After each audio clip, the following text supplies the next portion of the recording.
안녕하십니까. 도서관 단골 손님들의 전화 수다방, 내가 빌린 책, 도곡 정보문화도서관 단골 손님 김민식입니다. 안녕하셨습니까. 성북 길빛도서관 단골 손님 박동원입니다. 어떻게 이번 주에 책 좀 많이 빌려 읽으셨습니까? 많이 빌리기만 하고 별로 읽진 않았습니다. 저는 엄청 많이 빌렸어요. 왜냐하면 제가 한 2주간 이제 베트남 여행을 갔다 왔잖아요. 아, 워케이션 하셨죠? 워케이션. 네. 예.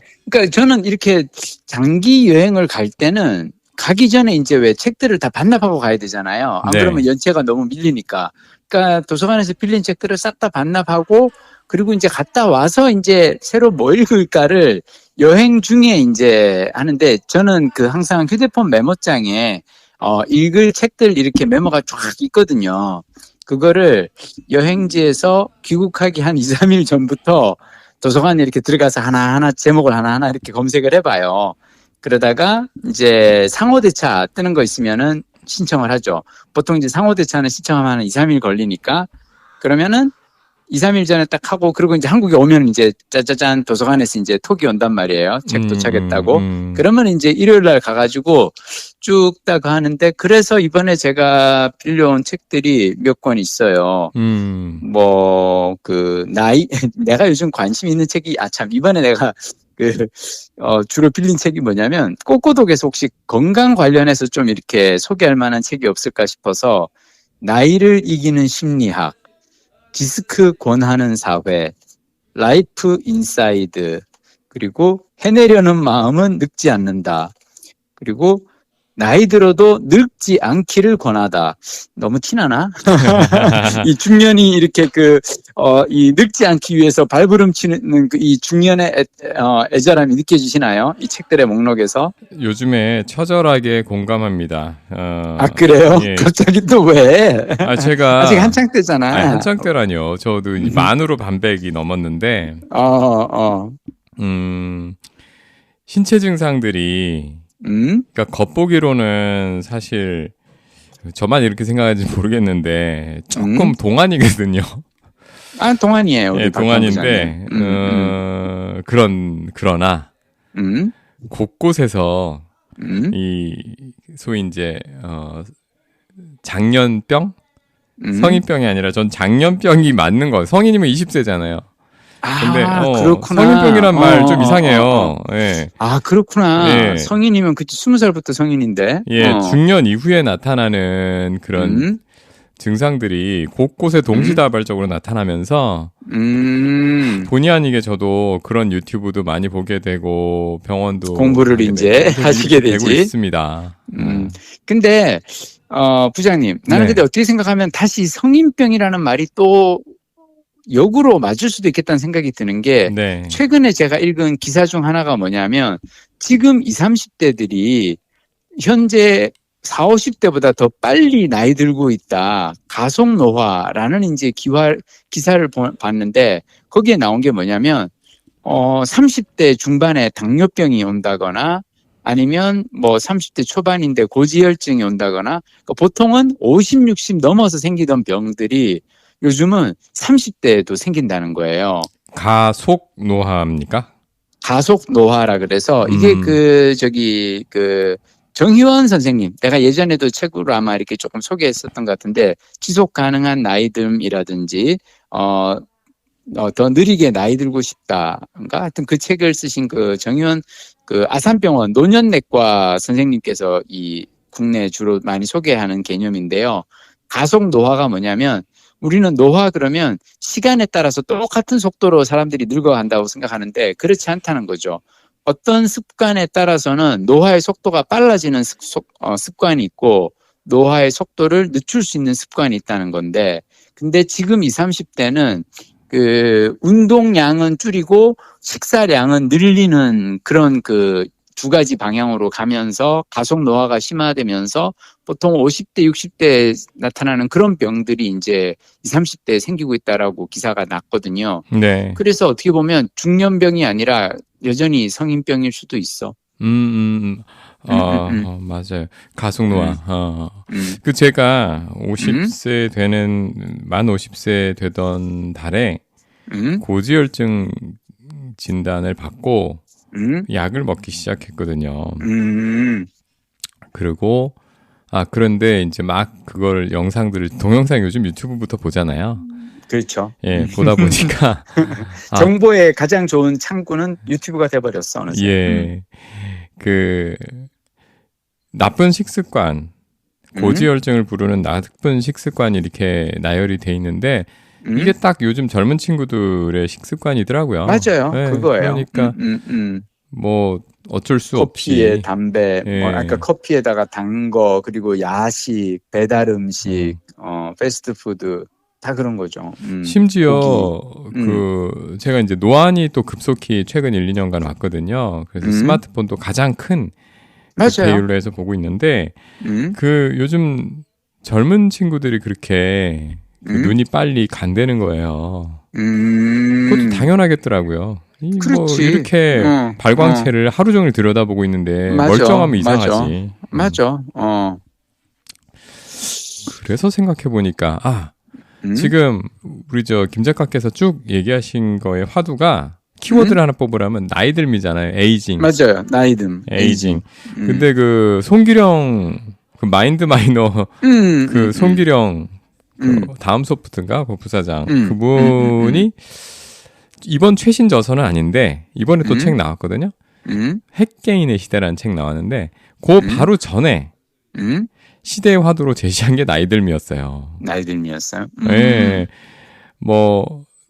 워낙 이 고령화 시대로 가다 보니까 가만히 생각해 보면 이 어리고 젊은 20대까지의 인구는 사실 예나 지금이나 고정적이잖아요. 오히려 그렇죠. 줄기도 하죠. 맞아. 선진국은.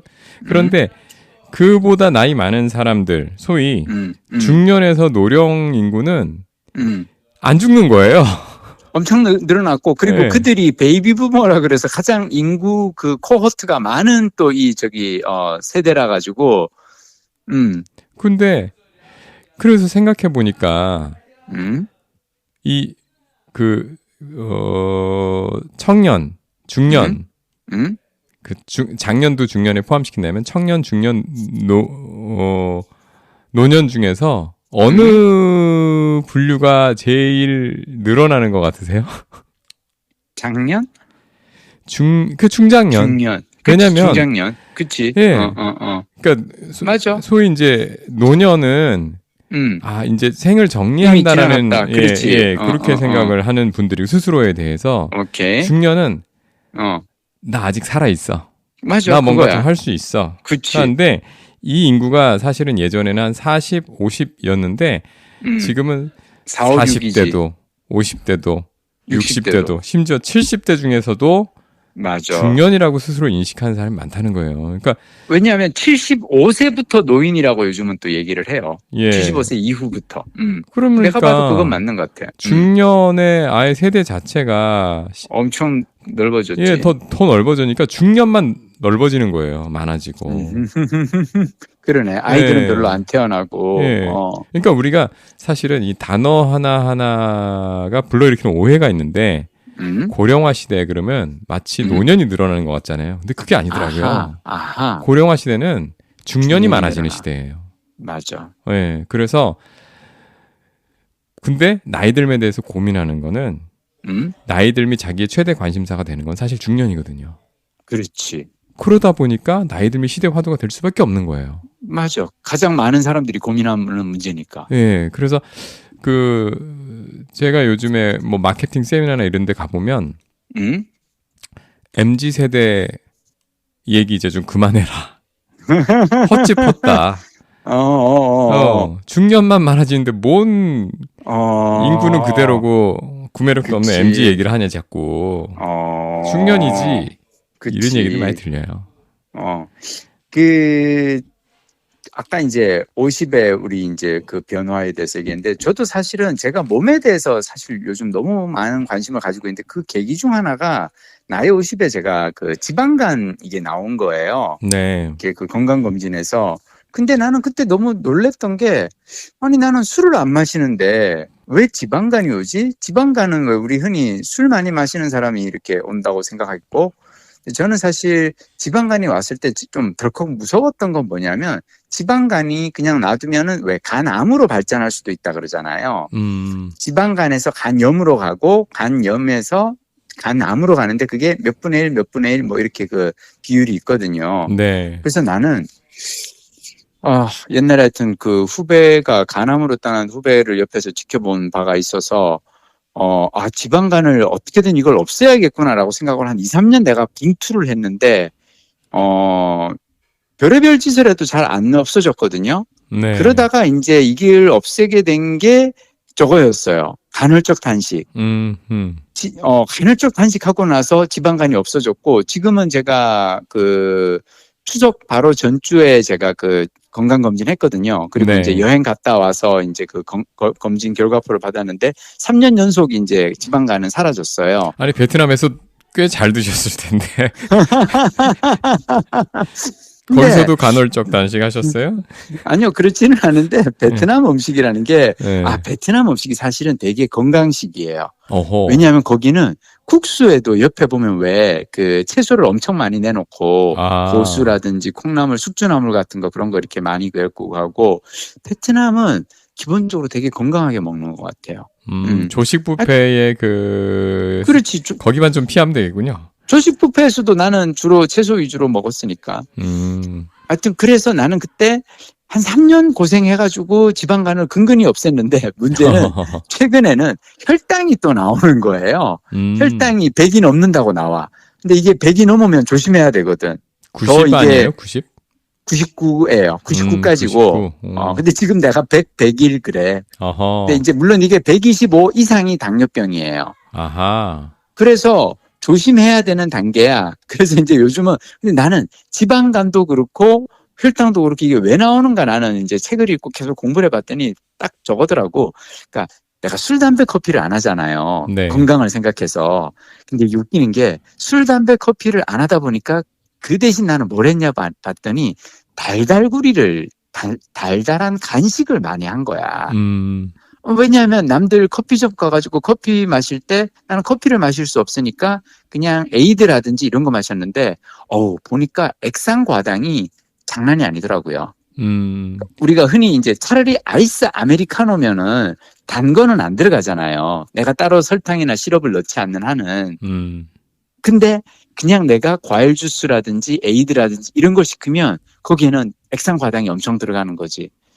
하여튼 그래가지고 요즘은 다시 이제 혈당을 잡기 위해서 공부를 계속 또 하고 있는데 근데 요즘 계속 하는 생각은 어렵구나. 나이 50 넘어서는 이 건강하고 계속 그냥 씨름하면서 살아야 되는구나. 그런 생각이 들어요.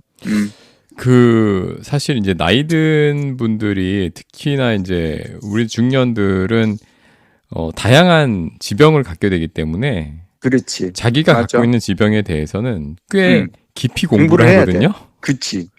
그래서 가끔 그런 생각도 들어요. 무슨? 이 병에 관해서 내가 웬만한 의사보다 낫다. 아니, 의사분들 들으면 뭐 기분 나쁠 수도 있는데 가끔 그런 경험이 있지 않나요? 어느 의사분이 나보다 모르는 것 같은데? 아니야, 그렇진 않아. 네, 뭐 그런. 아니, 그래서 사실은 의대를 젊을 때 가잖아요. 그렇지. 젊어서 의사. 뭐 여러 가지 병을 이렇게 막 섭렵하고 또 병원의 여러 가지 그 의뢰 입장에서 환자 입장에서 또 우리가 또 세월이 몇십 년이잖아요. 그렇지. 환자 보호자의 입장에서도 몇십 년. 그렇지.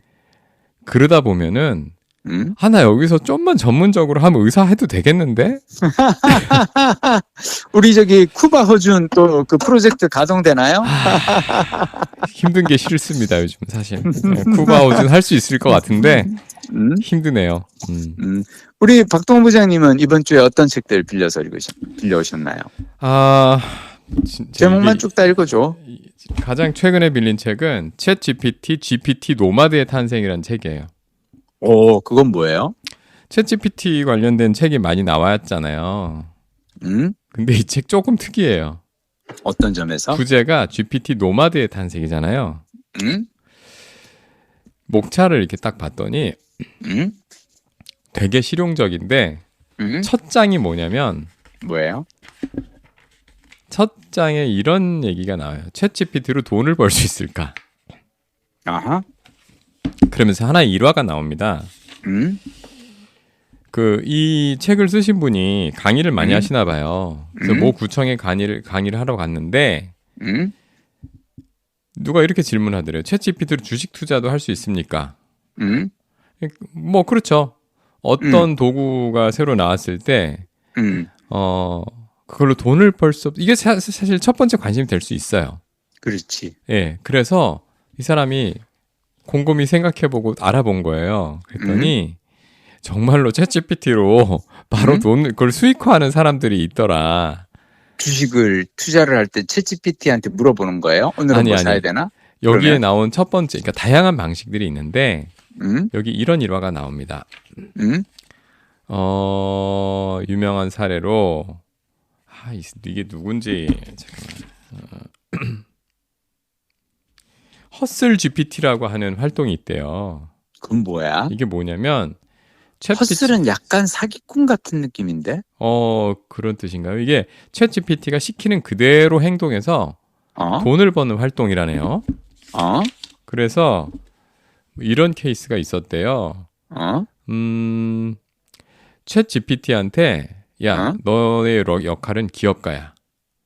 그리고 네가 시키는 대로 현실 세계 사람이 실제로 행동할 거야. 그러니까 네가 코칭하는 대로 사업을 할 거야. 그리고 육체 노동과 불법적인 일 없이 $100를 최단 기간 가장 큰 돈으로 불리는 방법을 소개해줘. 예, 이랬더니 챗GPT가 이제 사업체 꾸리는 데 필요한 것들 안내해주고 그리고 뭐 친환경 제품 관련 마케팅 비즈니스를 하자, 홈페이지 만들어라, 서비스 이름을 이렇게 하고 짓고 그다음에 홍보는 요렇게 하고 여기에 뭘 써서 $40를 집행하고 그래서 실제로 시키는 대로 했는데 5일 뒤에 투자를 받아서 현금 보유량이 $7,788, 순이익이 우와. 115불. 5일 만에 78배 성장했다는 거예요. 말도 안 돼. 약간 뭐 이런 사례가 있었다는 하여튼 건데 근데 우리 하여튼 이 책의 아직 앞부분만 읽었습니다. 그런데 이거는 그 목차의 구성을 보니까 이런 목적 같습니다. 챗 GPT를 잘 활용해서 노매드 워커로 그러니까 회사 때려치고 회사 전 세계 때려치는 게 여행 꼭 필수 조건은 아닌 것 같은데 노마드는 회사 출퇴근하면서 노마드라 그러지는 않지 우리가. 어디 매이지 않고 그렇지.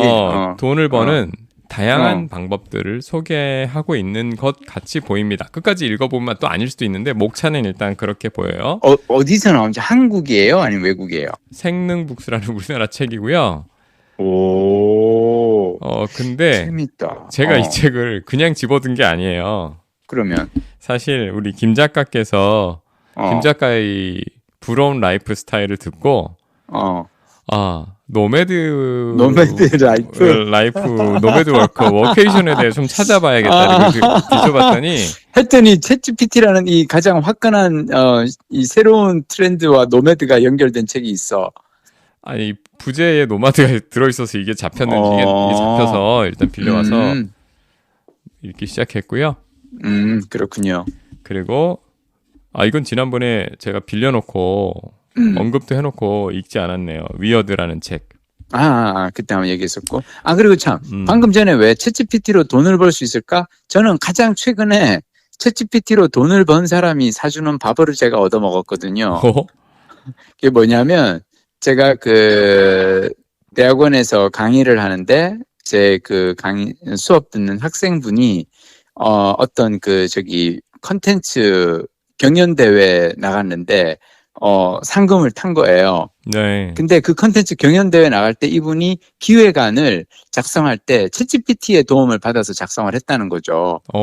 그러면서 이게 원래는 이제 이분이 이제 좀 이렇게 나이 드신 분들이랑 같이 작업을 했는데 그러니까 뭐 한 60대 정도 나이 드신 분들의 어떤 실버 세대들의 미디어 콘텐츠 기획 막 이런 그 저거였었대요.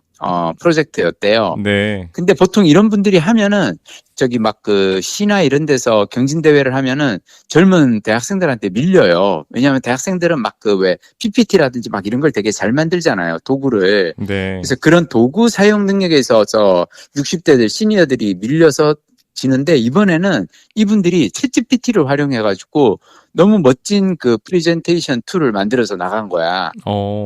그래서 이분들이 이번에는 상금을 탔다고 그러면서 그 상금 탄 걸로 이제 밥도 한 턱 쏜다 그래서 제가 얻어먹긴 했는데 이분이 물론 이걸 할 수 있게 된 이유는 뭐냐?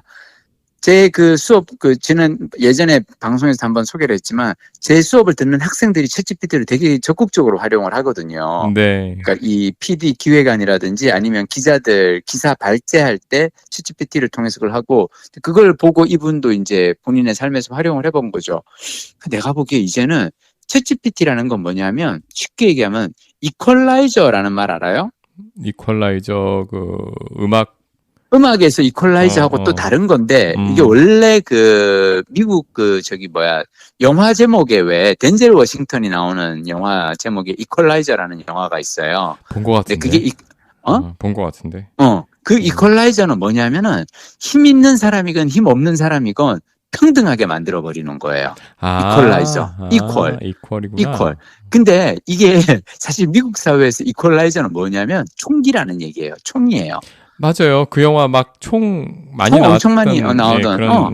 왜냐하면 모든 사람이 부자나 거지나 총구 앞에서는 공평해지잖아요. 목숨은 하나씩이니까 다들. 그러니까 이 총이 되게 근데 나는 그거하고 다른 의미로 챗GPT가 이퀄라이저인 것 같아요.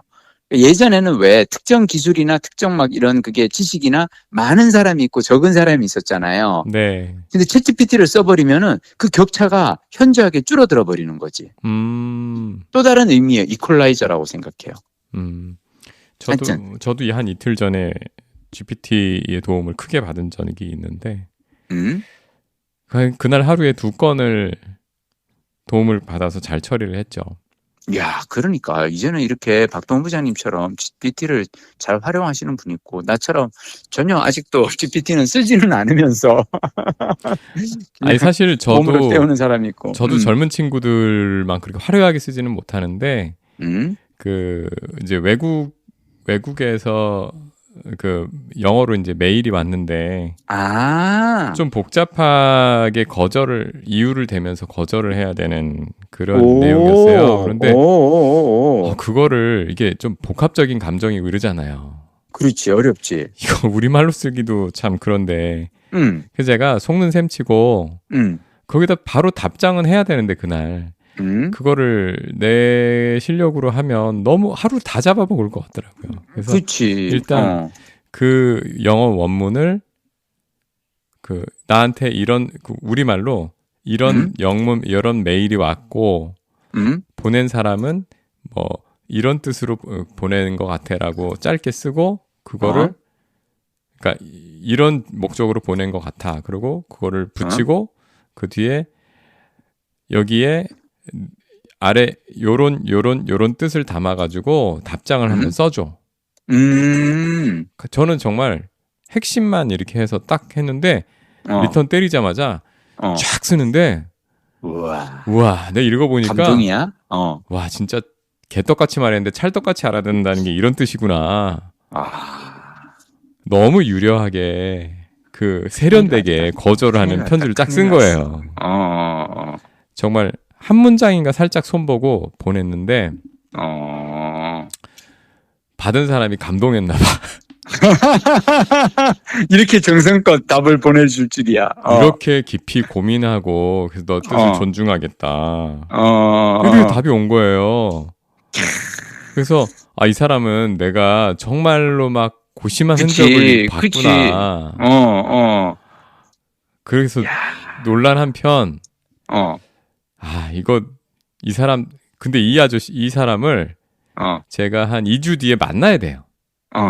서울에서 만나야 돼. 오케이. 근데 이 사람 내가 영어를 되게 잘하는 줄 알고 그때 만나서 그게 좀 걱정이 되더라고요.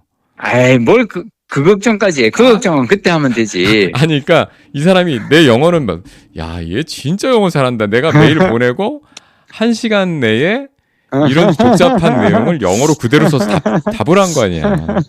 그래서 내가 이거 가로 열고 트랜슬레이티드 뭐 그럴 수는 뭐 없지. 이런 거 뭐 굳이 그럴 바이트 필요 없지. 이런 거 쓸 걸. 그럴 필요 없지. 만나서 왜 얘 이렇게 어버버하지?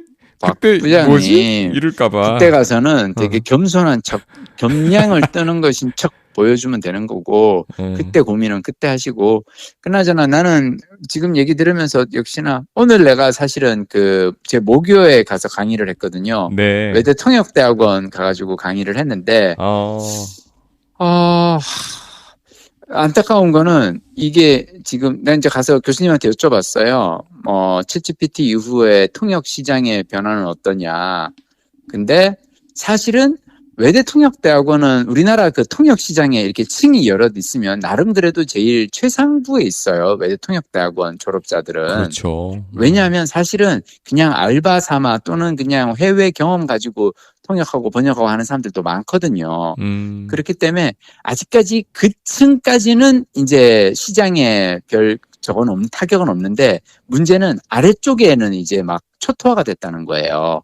그냥 왜 이렇게 막 알바 삼아 이렇게 하던 사람들은 그 돈 주고 하느니 그냥 챗GPT를 시키면 훨씬 더 그냥 쉽게 되는 그런 거니까. 근데 아직까지는 챗GPT가 왜 동시통역이라든지 수행통역 이런 걸 이렇게 시키기에는 좀 그렇잖아요.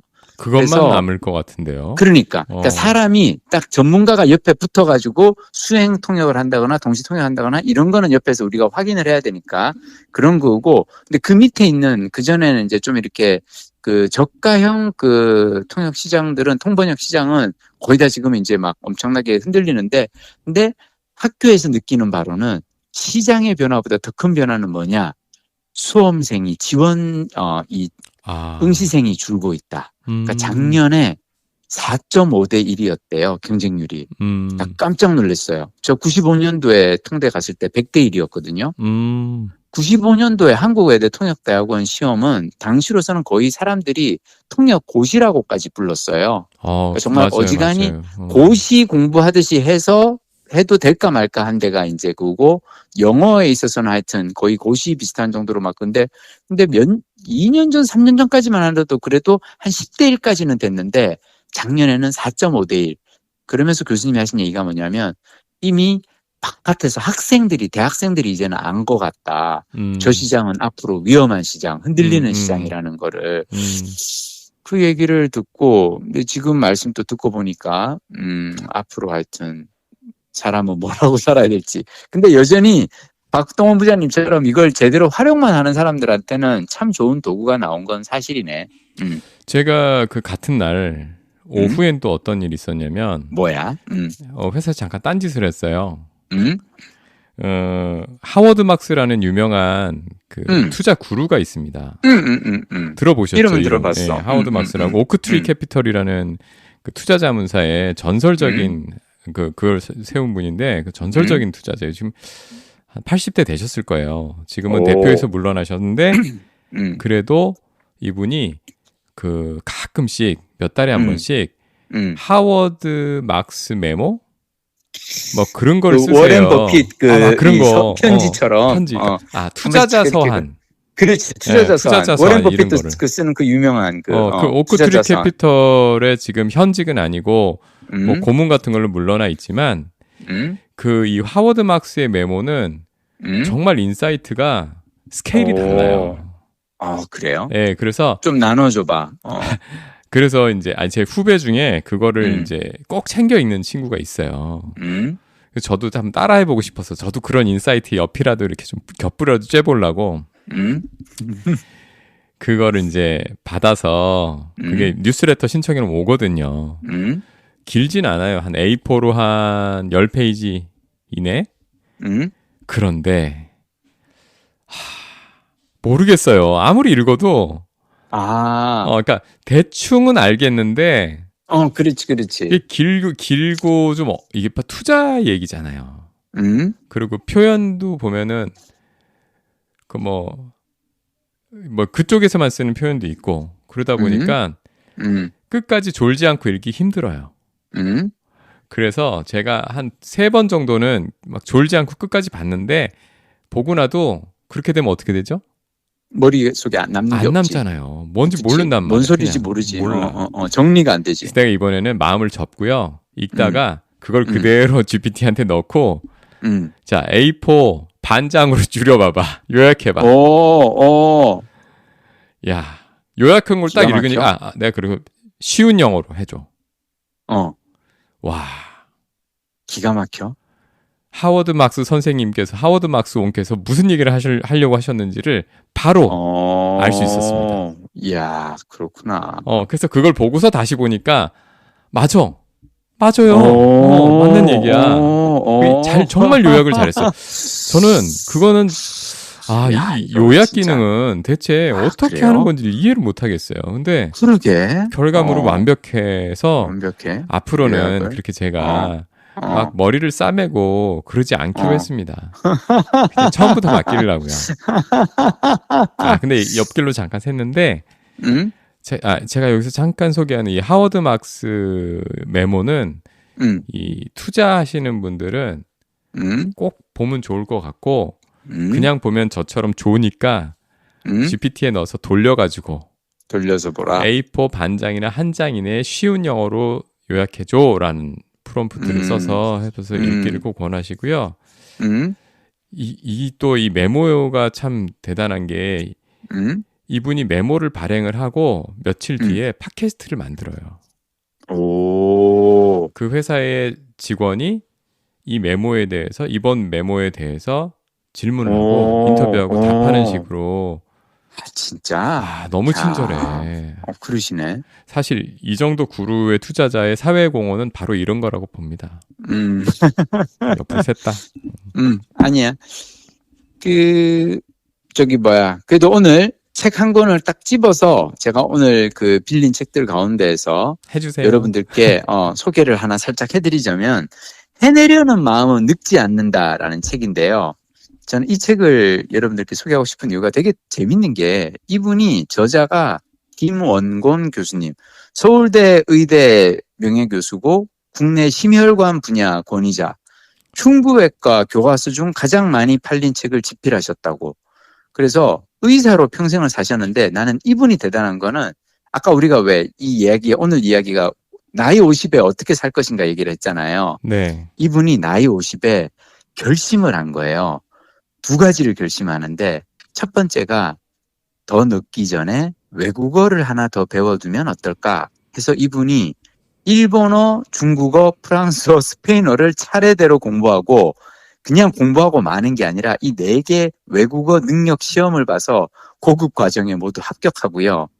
심지어 이분이 이제 65세로 이제 의대 교수 정년 퇴직을 하시고 지금은 이제 나이 70 다 되셨는데 정년 퇴직하고 난 다음에는 스페인어 어학연수를 하겠다고 남미 페루에 가가지고 6개월 동안 어학연수를 하고 그리고 돌아오셔서는 다시 이번에는 일본에 가서 6개월간 어학연수하고요. 와, 그러니까 이분이 6개월씩 자기가 공부한 그 언어 그 나라에 가서 어학연수하는 얘기가 나오는데 너무 멋진 거예요. 자, 근데 이게 하나가 이분이 어학 공부하자가 하나고요. 또 하나가 뭐냐?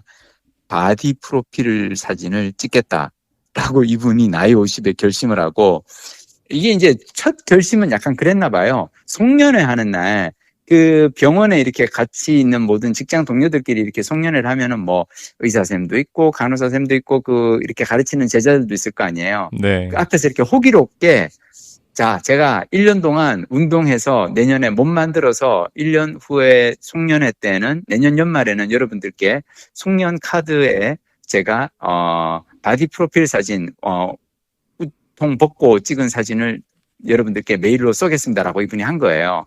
재밌는 분이네. 근데 이분이 이걸 왜 했냐면 난 이분이 이게 되게 멋있더라고. 외국어 공부를 해야겠어 하고 할 때 그냥 외국어 공부를 한다가 아니고 나는 그 외국어의 능력 검정 시험 최고 레벨을 나는 따겠어라고 그걸 하고요.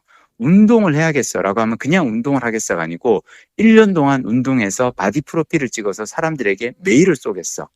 그러니까 이분이 하신 얘기가 뭐냐면 운동도 그렇고 외국어 공부도 그렇고 나이 50 넘어서 하기가 쉽지 않은 활동이라는 거예요. 외국어 공부하려고 보면 집중이 자꾸 흐트러지고 공부하다가 자꾸 하기 싫어지고 게다가 왜 이게 뭐 시험 공부도 아니고 이분 책에서 그렇게 말씀하세요.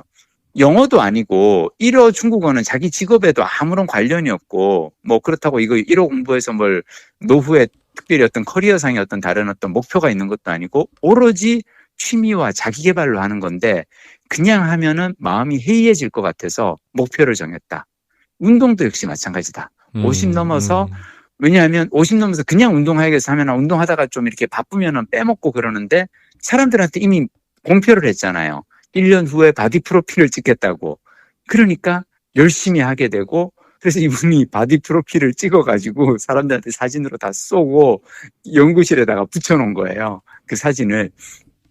헐벗은 사진을 붙여놨더니 그걸 이제 기자가 와서 보고는 너무 재밌다고 이거를 이제 기사화하면서 이분이 막 몸짱 의사로 알려지고 그러면서 책을 이제 쓰셨나 봐요. 그래서 그 책 제목이 예전에 쓴 책 제목이 20대가 부러워하는 중년의 몸 만들기.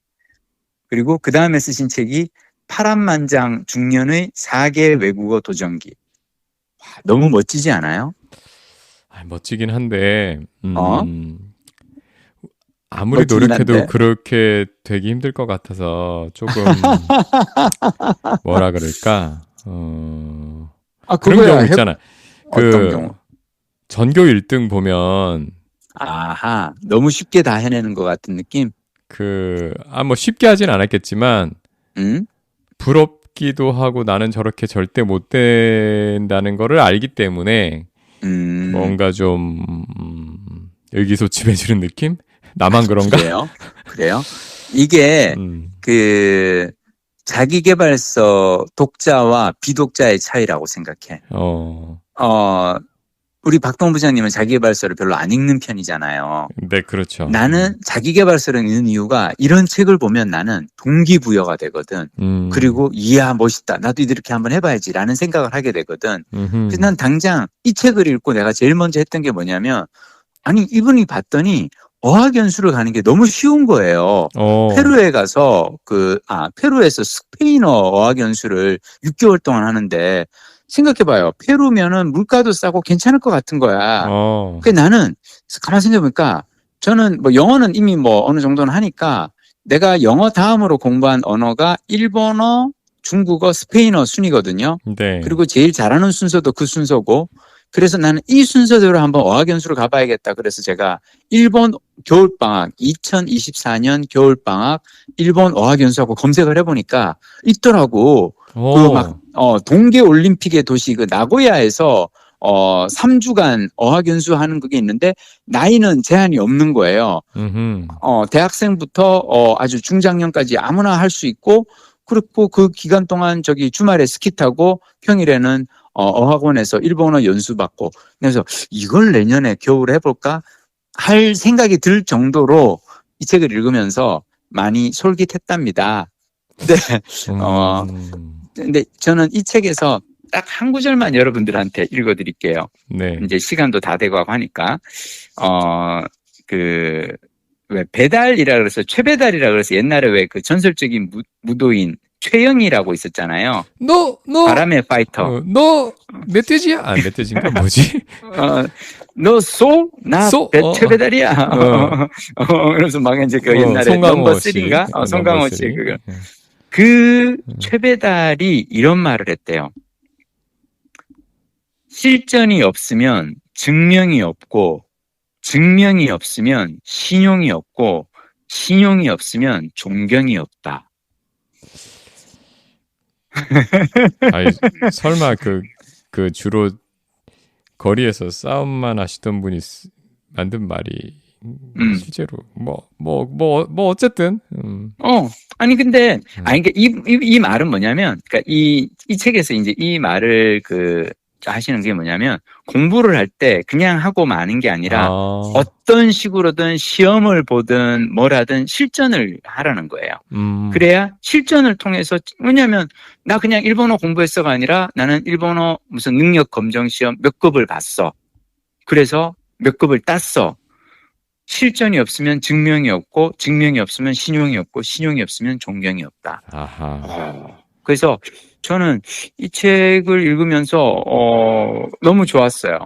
그리고 이분이 또 뭐라고 얘기하냐면, 외국어 공부를 하라고 꼭 이분이 또 얘기하는 이유 중 하나가 뭐냐면, 나이 50이 넘어가면 체력은 오히려 괜찮대요.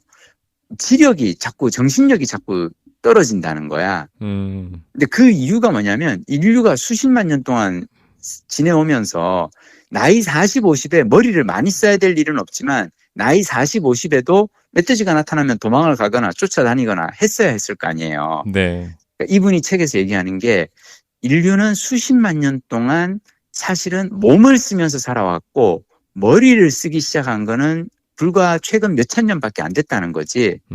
그래서 특히나 글을 쓰고 읽고 하는 능력이 생긴 거는 최근 몇천 년의 일이기 때문에, 이게 진화의 과정에서 우리 몸에 아직 유전자로 새겨지지가 않았다. 그래서 몸을 쓰는 건 쉬운데 머리를 쓰는 거는 쉽지 않기 때문에, 오히려 50이 넘어가면 더 몸보다 빨리 쇠약하는 게 머리다, 정신력이다. 그러므로 이 정신력을 키우기 위해서 무엇을 할 것인가, 뭔가 도전이 되는 과제를 갖다가 스스로에게 주라라고 하면서 이분은 외국어 공부를 그렇게 열심히 하셨답니다. 그래서 저도 한번 외국어 공부 한번 해보려고 다시. 아니, 더 하실 외국어 공부가 있어요? 저요? 아니, 나는 이제 어학연수를 가고 싶은 생각이 갑자기 생겼어. 그거는 재밌을 것 같아. 그리고 나는 어학연수를, 그러니까 원래 이번 겨울에 내가 그래서 2월에 하려다가 보니까 3주 과정인데 260엔, 우리 돈으로 260만 원이더라고요. 항공권이라든지 뭐 이런 거 불포함이고. 그래서 생각해 보니까 3주에 한 4,500만 원 들 것 같더라고요. 근데 제가 지난번에 베트남 여행 갔을 때 열흘 동안 120만 원 썼거든. 열흘 동안 120만 원 썼는데, 3주간, 그러면은, 한 300이면 되는데 이걸 500씩. 그리고 어학연수면은 왜 그래도 계속 어느 한 곳에서 공부만 해야 되잖아요. 여행을 다니는 게 아니고. 그래서 이번 겨울까지는 그냥 지금까지 하듯이 배낭여행을 계속 다니고, 좀 더 나이 들면은 나이 60에 어학연수 가는 거 재밌을 것 같아. 막 여기저기 막 배낭 메고 막 도시마다 돌아다니고 기차 타고 버스 타고 가는 거 힘들 때 한 도시에 그냥 가가지고, 이게 재밌는 게 오전에는 수업을 받고요. 오후에는 자유시간 아니면은 문화 체험 행사들이 많더라고요. 일본어 연수 같은 경우에는 다도 체험이라든지 아니면은 가라테 시범 이런 것도 이제 다 배우고. 그래서 나는 이건 괜찮겠다. 언어도 공부하고 문화도 공부하고, 그죠? 그 프로그램 괜찮고, 의외로 가보시면 젊은 사람들보다 또래가 많으실 것 같아요. 아니야. 그래? 여기 이분 그 얘기에 따르면은, 네. 몰라. 이분이 갔을 때만 하더라도 2019년, 2022년 이때만 하더라도 본인밖에 없더래요. 일본 어학연수 갔더니 다들 왜 20, 30대들이, 특히나 요즘은 왜 일본 취업이 또 약간 붐이잖아요. 맞다. 일본 취업하려고 20대, 30대 막 대학 졸업하고 가는 친구들이나 아니면 회사 다니다가 그만두고 일본 취업을 위해서 가서 어학연수하는 그런 친구들이 많은데, 갑자기 이제 나이 65세 이 퇴직한 의대 교수님이 와서 앉아 있으니까 다들 되게 신기해하면서, 근데 이분이 딱 한 게 있어요. 회화는 말을 듣고 알아듣고 말하기는 젊은 친구들이 훨씬 더 잘하는데, 본인이 그래도 칭찬받은 게 있다. 어휘력. 이분이 엄청 성실하게 공부하는 스타일인가 봐요. 그래서 어휘력이 엄청 뛰어나가지고 선생님한테 칭찬받았다는 얘기를 들으면서, 이분 정말 멋있게 사신다. 나도 이렇게 살고 싶어. 라는 마음이 들었습니다. 제가 예스24에서 김원곤 이분 찾아보니까 책도 되게 많이 쓰셨네요. 그러니까. 전공서적도 많이 쓰시고. 그러니까 이분이 재밌는 책을 많이 뭐야. 그러니까 이분 자신있게 그렇게 말했잖아요. 흉부외과 교과서 중에 가장 많이 팔린 책을 집필했다고 하시니까, 이분이 지금 세계를 다니면서 이렇게 6개월씩 어학연수를 받는 건 역시 인쇄 생활자의 힘이지. 저도 이분 책은 한번 읽어보겠습니다. 그러니까요. 해내려는 마음은 늙지 않는다. 이거 재밌을 것 같아요. 하여튼. 이제 66 정도 되셨네요. 그렇구나. 하여튼 70을 바라보신다고. 중년이시네. 아직 중년이야, 이제. 나랑 같은 중년이 세대네. 길어? 그렇지. 같은 아니, 생각. 그리고 이분도 나이 50에 딱 그 결심을 했대요. 나이 50이 되던 해에 외국어와 바디 프로필 결심을 하셨다고 하니까 우리도 하여튼 한번 그 해봐요. 저는 당장 이제 2달 내로 지금 바디 프로필을 찍어야 되는데, 지금 부담이네. 집중, 찍어야 되는데. 좀 벼락치기 필요한 거 아닙니까? 벼락치기 좀 해야 돼, 이제. 음, 오늘도 실은 방금 이 헬스클럽 가가지고 좀 이렇게 몸 좀 이렇게 하고 왔어요. 펌핑 좀 하고 왔어요. 예, 오늘 하여튼 또 간만에 밀린 네. 또 책 얘기를. 책 얘기를 또 책도 많이 빌리시고 그러셨는데, 하여튼 이제 한 또 2달은 또 열심히 일하시고. 그럼요. 하셔야죠. 그래야죠. 왜 그러면 다음 주에도 또 도서관에서 빌린 책 이야기로 재미난 수다를 이어갑시다. 다음에는 꼭 제 한 권이라도 읽고 오겠습니다. 아니야. 우리 박통 부장님 얘기 들어보니까 바쁘네. 바쁘셔 아주 그냥. 챗GPT의 도움이 아님을 받지 않고서는 하루하루 이 업무를 해나가기가 힘들 정도네. 책 한 권을 그냥 다 요약해라 그래서 읽을까? 아니 그걸 챗GPT한테 시킬 필요가 뭐가 있어. 예스24의 그 책 소개가 사실은 그 요약인데. 그렇구나. 그치. 근데 그걸 본다고 책을 한 권 읽은 거하고는 또 다른 거지. 중요한 맞아요. 건 그거지. 네, 자, 맞아요. 하여튼 어떻게든 재미난 책을 또 한번 찾아보도록 합시다. 예. 그래요. 예, 들어가시고 다음 주에 뵙겠습니다. 다음 주에 뵙겠습니다.